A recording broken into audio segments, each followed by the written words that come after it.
Hello everyone, good afternoon. Thanks for joining the sharing today on a Saturday instead of Friday. I want to talk about working with, or maybe also dealing with chronic pain.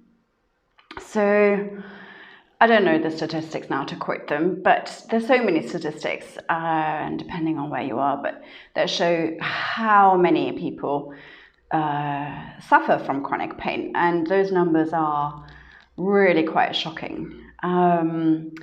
So there is, which I think is great, a development slowly that more and more people who do suffer from chronic pain and some other chronic conditions actually turn to body-mind practices and to complementary therapies and alternative approaches. So that makes it relevant for us to actually really educate ourselves about what chronic pain really is, where that comes from, and to understand that. Because actually for a very long time, and this is really only recent, people who were suffering from chronic pain were just told, well, there is nothing wrong with your body. There is no real cause in your body for this pain to be occurring. It's all in your head.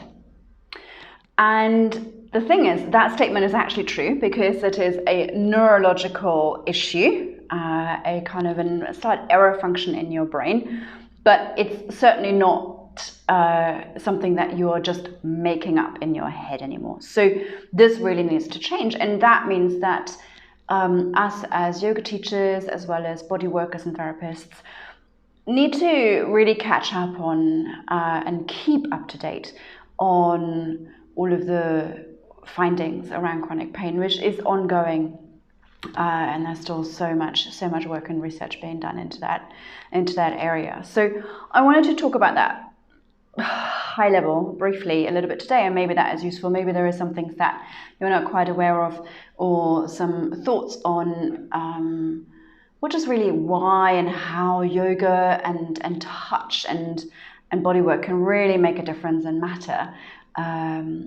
especially as more and more people are suffering from chronic pain. And it's also there's going to be a new wave of chronic pain with long COVID and post-COVID symptoms, which will be very interesting to see what's still going to come there, I think. So a couple of things to really understand baseline, which maybe we haven't quite, well, we might know, but it's always good to remember, and we might not always have it front of mind, that first of all, there's no test, there's no imaging or physical or otherwise test that we can do to measure or even identify pain. Pain is what a person says it is. And quite often, and this has definitely been an issue for a long time, it might not seem that rational or that logical or that understandable when when people come and report some types of pain, some level of pain, that to us seems like, well, that just can't be right. They are just making that up. It's just in their head. But it is very real for that person. The pain is what that person says it is. And I think that's really, that will make a big and great start in the way that we work with people who might suffer from chronic pain. Because I think if we really hold that as the ground rule, then that will just change the way that we might show that person compassion and empathy. And a person in pain, that's really the first thing that they are looking for, probably, is some empathy, that we hear them, that we see them, that we understand, even though maybe we might not be able to fully understand if we've not suffered that ourselves directly. But chronic or any pain is always what a person says it is. And that can absolutely and categorically differ from person to person. Everyone will have a different pain threshold, different response to one and the same pain stimulus, based on their own personal story, the accumulation of their life story and experience, and their personal makeup. And so that's another thing to really bear in mind for us, that there is no universal, no uniform threshold of pain. So again, I want to really underline that the pain is always exactly what the person says it is, and we have to take the word for it. So that will kind of set us up, I think, even if we don't know anything else about chronic pain. But I'm hoping that just remembering that will at least maybe evoke the right amount of compassion and empathy that we should show these people, I think, who suffer from chronic pain, or actually really all other chronic conditions, but separate talk. So then I think it's also always really good to remember why it actually is that we experience pain. So what is it? What is pain? Why has the body come up with the concept of pain in the first place? And so that's actually relatively simple to understand. It's one, to identify a potentially harmful stimulus, and to then withdraw from it, to not go further to it, but to avoid it if it's possible in some way. To then teach us the lesson to avoid that also in future. Just don't touch that hot surface, it's going to burn your skin. So that being potentially really quite damaging to your physical body, the pain is therefore also significant because it's teaching you a significant and very important lesson. And in some cases, also the pain is there to help protect that part of the body while it is healing. And so the bottom line of why we actually feel pain, and it's a neurological response from your brain. The pain is not happening where a cut. There are some receptors there, nerve endings, that will then send a message via various routes into the brain to say, oh, something is going on, and do I need to take care and really pay attention? Yes, alarm bells ring, and that's then when we experience the pain.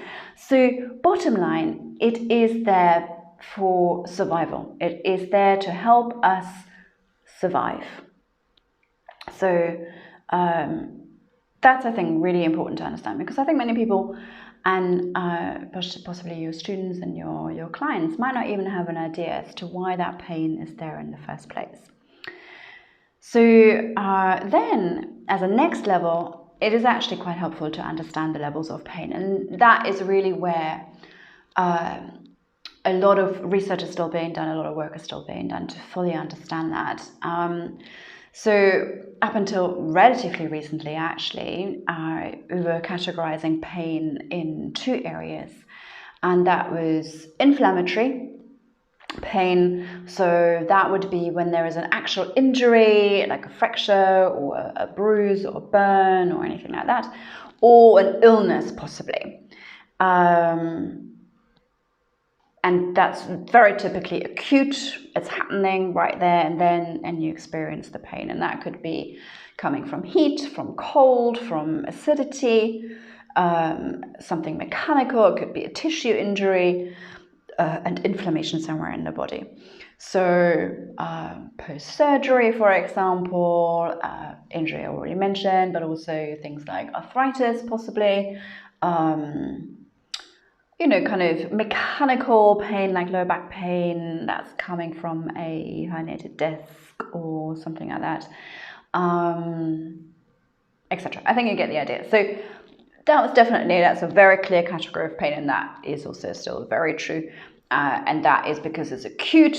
It's really like the brain going, you have to pay some attention here. You're going to have to take yourself away from this, and you're going to have to do something about healing this so that we can survive and get on.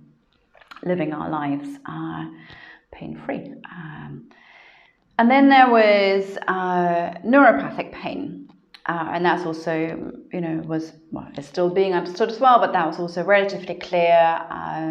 That develops when the nervous system itself is damaged.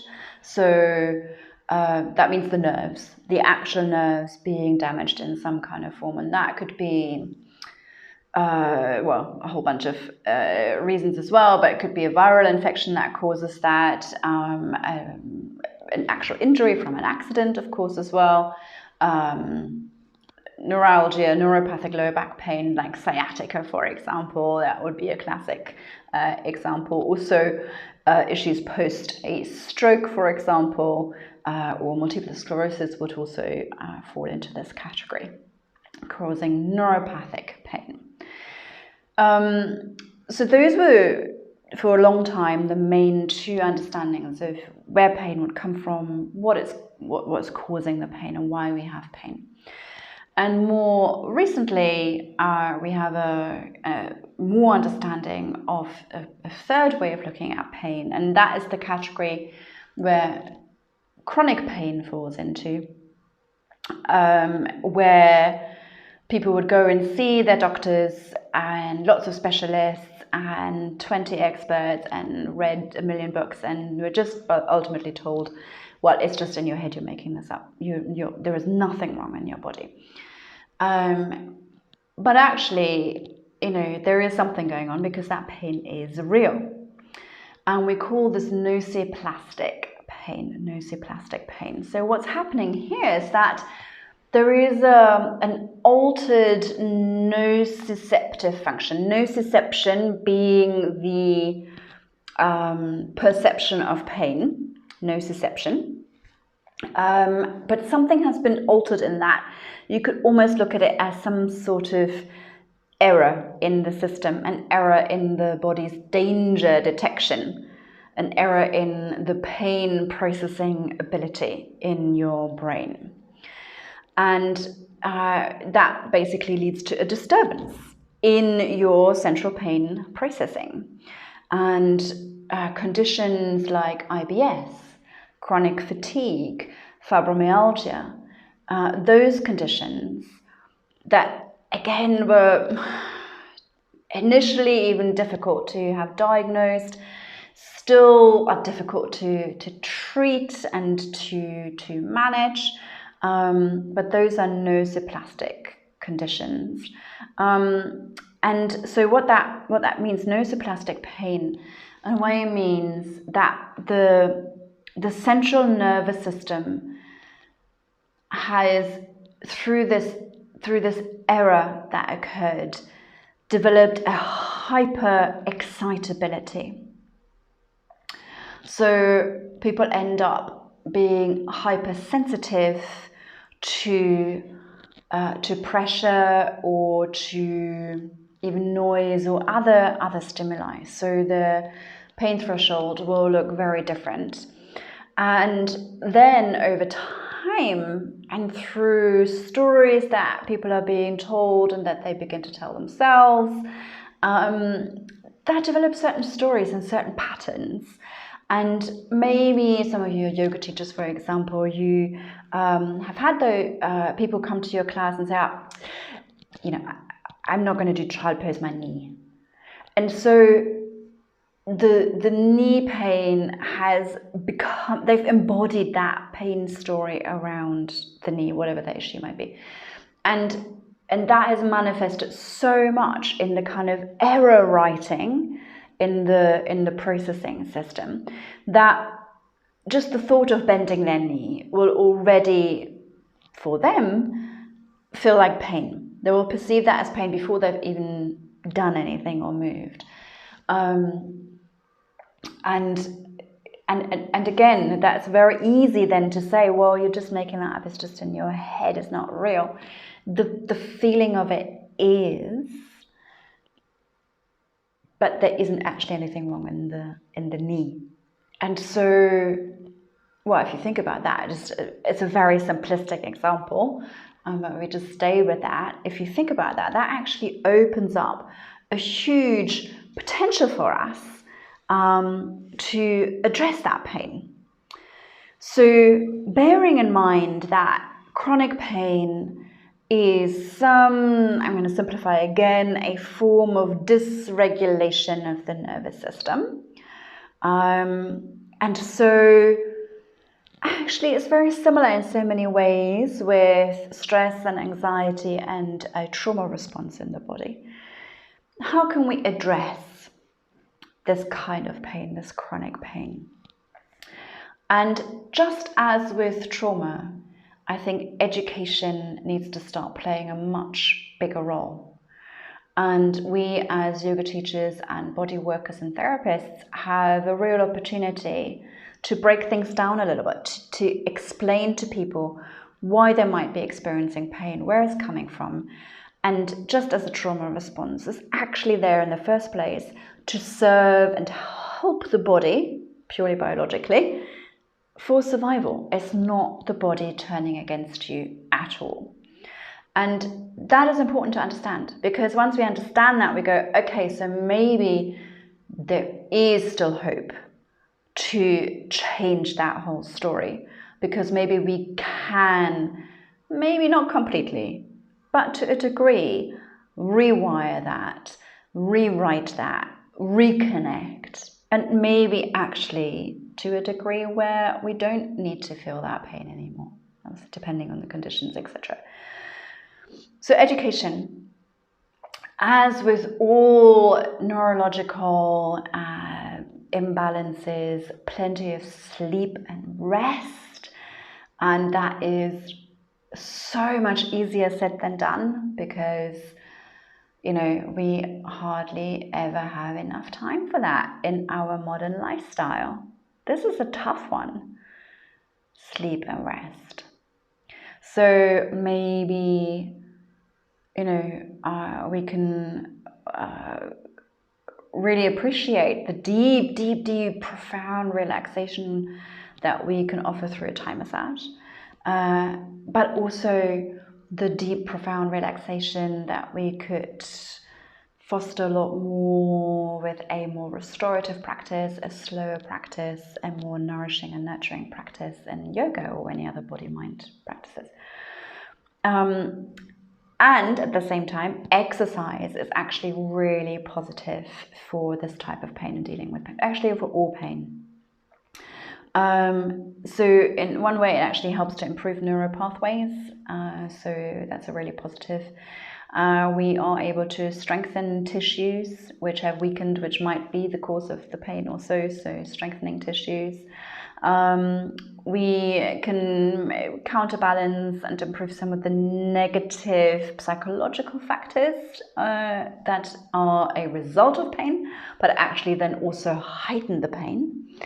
There's many studies that show a link between people suffering from chronic pain conditions and depression and anxiety. And we can also help with exercise to normalize a movement, and I'm going to speak on that a little bit more in a moment as well. Many people find walking really helpful. Many traditions of alternative practices and approaches and therapies highlight walking a lot. It stimulates the body in a really healthy way with not too much impact, and it stimulates the lymphatic system and our circulation. Plus, unless you go on a treadmill, it takes you out into nature and reconnects you with nature all around, with your environment. Mindful breathing exercises have been found very helpful. Here is a big one: accepting support, or maybe even asking for support.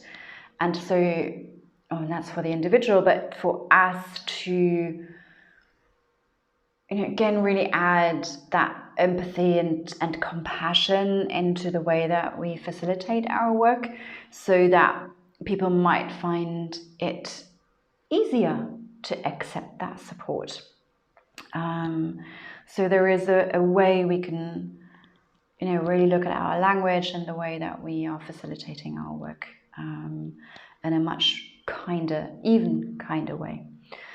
Well, for sure, nutrition and dietary and anti-inflammatory diet could be really helpful. So these are all areas that maybe aren't areas of your expertise, but this is where it might be really helpful to collaborate with people, like find a nutritional expert in your town or online, or I don't know, whatever, that you can refer people to. For example, we can't possibly be literally offering absolutely everything, but when we are dealing with chronic pain conditions, we do need to look at the whole, and in my mind, nutrition will always play a huge part in that. So I often refer people to check out the diet if they want, and they could speak to this person or this person or this person, because there's also very different approaches to nutrition, and people need to choose something that they might resonate with.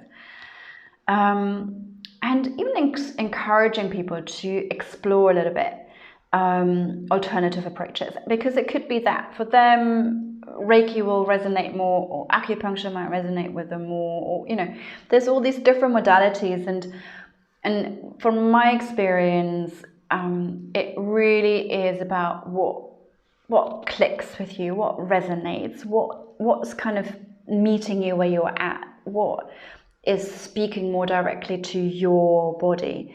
And it's not always Thai massage, it's not always yoga, it's not always what I do at all. And I'll definitely be the first to send people to other great teachers or therapists around me. And again, I would definitely encourage building a really great network where you can recommend people to each other, because the people who receive that recommendation from you and might actually just find what works for them will be forever grateful. And it doesn't really matter that somebody else then got paid for it and all that. That's not really what this is about, right? But also encouraging people to possibly explore also other options, that you're not the only one that could possibly be helping them, actually installs a certain, encourages people to bring up a little bit more agency, to go about educating themselves and reading up on things and exploring things and trying things and getting out there, because actually the psychological negative effect of dealing with severe chronic pain are significant, and at times so much so that will stop people to even take action. They might have dropped to a place of complete hopelessness and helplessness and have given up on it, and not feeling like they can still take action, and finding ways to encourage people to reconnect with a bit more agency, to actually go about and seeking some ideas and different input, is a really positive thing in itself, whether they find that one particular therapy or not, that but just the looking and going out there is really good, because that means that people have decided to go about doing something about their condition, that they've not given up. Because there's definitely, I believe strongly, always at least a degree of improvement that is possible. And then maybe in that, as part of the education process that needs to happen even systemically, really, but that we can even begin with, working with our students and clients, to encourage people to ask better questions, especially when they're going to see their GP, their doctor. To not say, well, why am I feeling this pain, or what can I do about it? And they just go, well, and you can't do anything about it, you take these pills for the rest of your life. Is to ask, why is my body not able to discriminate between pain and fear? How come that there is a slight error in my pain processing mechanism? What can I do about that? And so we and then, well, it depends obviously who you ask these questions to, but there will be better questions to ask to get to finding ways to rewire that and rewrite that. Plus, and this is where I think working with touch and movement, whether that's yoga or Thai massage or other modalities similar, learning from sensory input or relearning to learn from sensory input, because that's how we started out as little babies.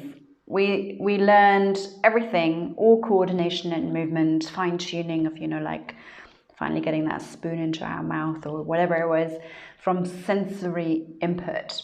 And through modern lifestyle, plus all of the other significant stories of our life story, etc., has really numbed that interoception, ability of interoception as well as proprioception. So our awareness of where we are in space and navigating our environment, as well as the internal awareness, actual sensation. Because, so go back to the chronic pain issue,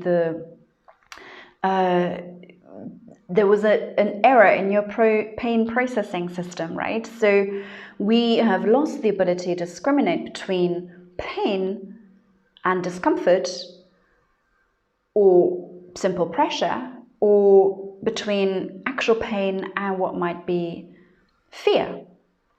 So what's pain, what's discomfort, and what is fear? And we've lost the ability to truly define it through sensory input, through this little error, through the wrong stories being told to us, and we tell ourselves as well, over and over and over and over, until they have just become the truth. So that if I do this, the body has decided that is agony, that is super pain. I'm being a bit flippant with this example, but that is kind of the degree it could go. So through the work that we do, and through the power of touch, kind touch with zero ambiguity, healing touch, as well as through our body-mind practices like yoga, we have a real opportunity to go straight to that, to go straight to improving our interoception and proprioception and our sensory awareness. One thing is about mapping movement, and I touched on movement a little while ago. So through our modern lifestyle, there is a whole bunch of certain movement is not even required anymore, because we're not, climbing trees and reaching up, or we're sitting so much at a desk or walking in a concrete world, we are wearing shoes. There's a whole level of innate intelligence that the body has that it just loses because it's not needed and it's numbed down.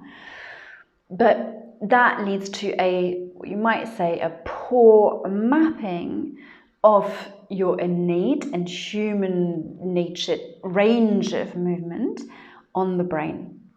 And a poor mapping is contributing towards the lack of ability to discern what is pain, what is sensation, what is fear.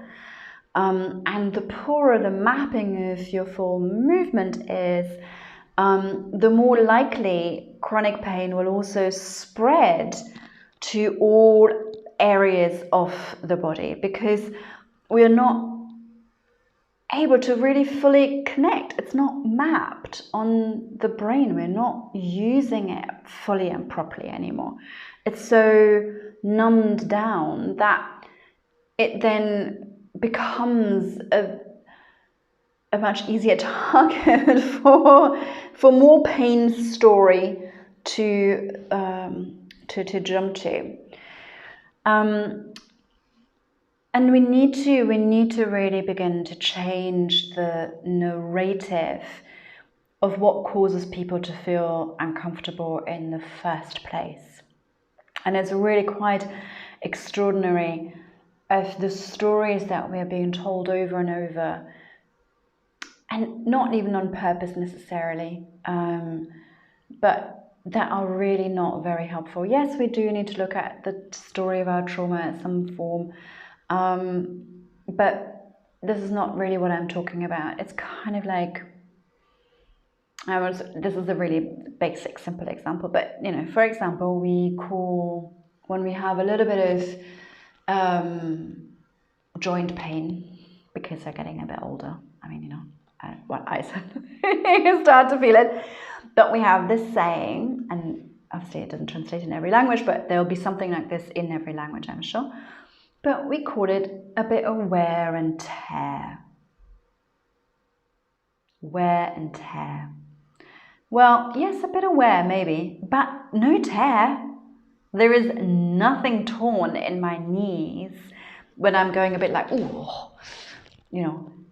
But we are saying as wear and tear. So these things being repeated over and over and over, well, sometimes on purpose because of a very capitalist culture we live in.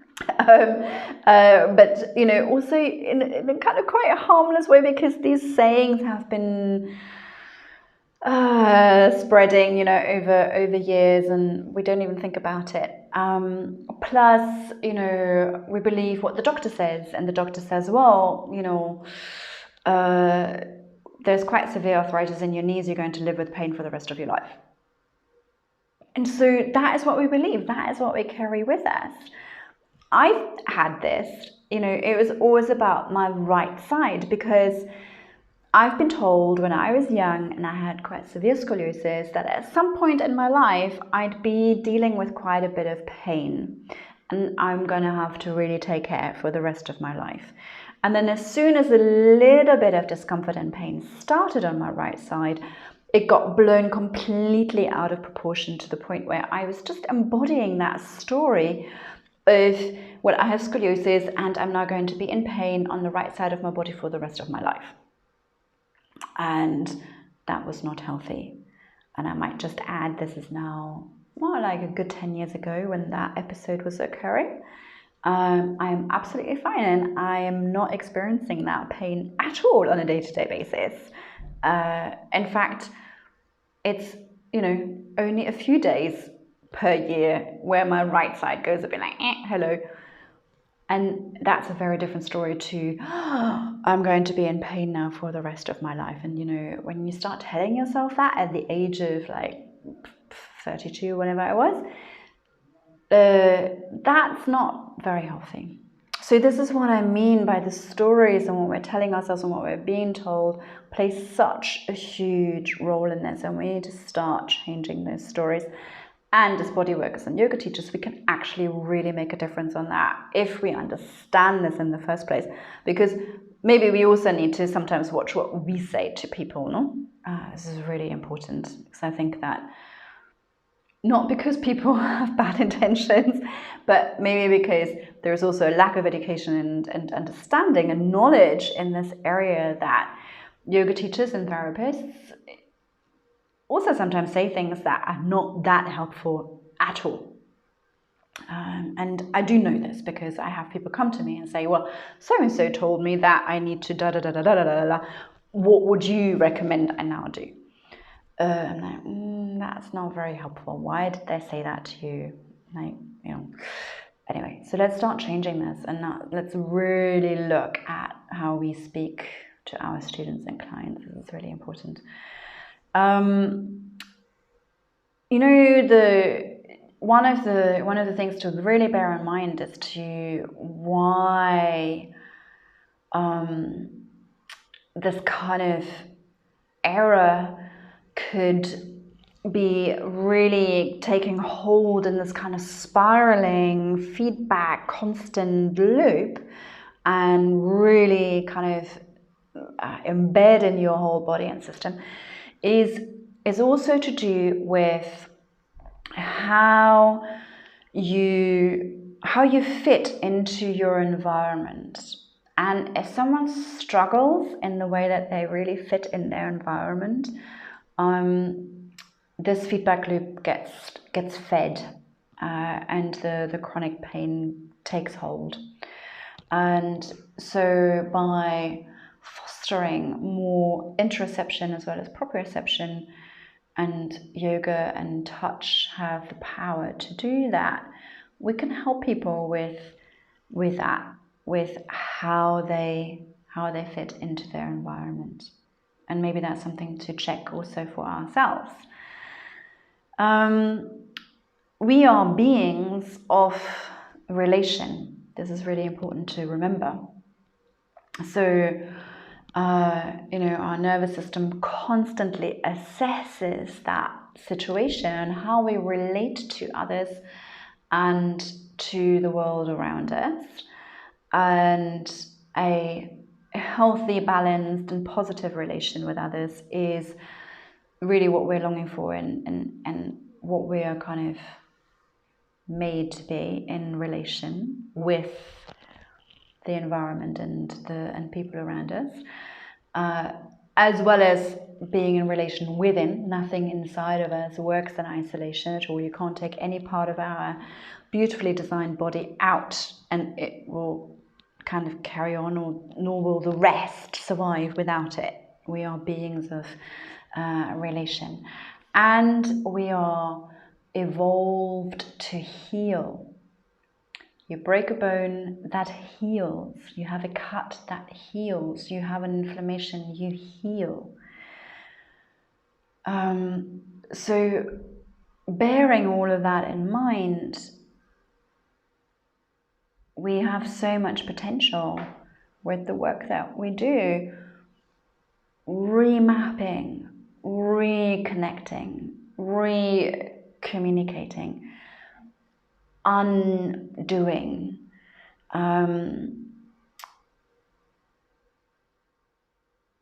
to kind of return back into a maybe not complete but better, improved resonance, attunement, harmony within as well as without, where the nervous system is regulated a little better, for improved processing of information, of improved assessing the situation that we are in, and slowly changing the stories, the way that we engage with ourselves and the world around. Yoga and touch and body mind practices, and I'm speaking generally, but these kind of practices, they clarify the way we perceive sensation. And so I do strongly believe that they can play a huge role in supporting people with addressing their chronic pain. And like I mentioned before, when I was kind of going through the list of all the things, how we might address that story, it does require looking at the whole and facilitating a way to become whole again as well. So I'm not saying that just do yoga and then you'll be fine. No, but yoga has, or bodywork or touch, whatever it is that you pick, has such a great potential to support the process by being part of the process for everyone's individual healing process. Just as however somebody feels the pain is individual, the healing process will just be as individual. I hope that it was in some way helpful. If you have any questions, any comments, any experience that you would love to share, any additional resources, books, websites, blogs, podcasts around this topic that you found really educational, really helpful, maybe even resources that you found particularly helpful to pass on to students or clients, amazing, let's share. Please comment below. Really always amazing to hear from all of you and to have this exchange. If you're catching this video post it somewhere else other than my private group here on Facebook. Maybe you want to join my private group Hadadi. If so, then leave a comment and I will send you the link. In that group, I share these kind of talks and some practices and ideas on a regular basis, as often as I can. And so that would be where you might hear or see this first, but also where you could be joining live, as this is a live video where there can be a conversation, where you could be asking questions as I talk. So yeah, tell me if you want to join that. And if you're catching this on YouTube and you find this kind of content interesting, then you can subscribe to my tiny little channel. But I try to put something up here like once a week or so, if I can. Anyway, thank you so much for watching, for liking this, for sharing this, and enjoy the rest of your weekend. Thank you so much. Take care, everyone. Bye for now.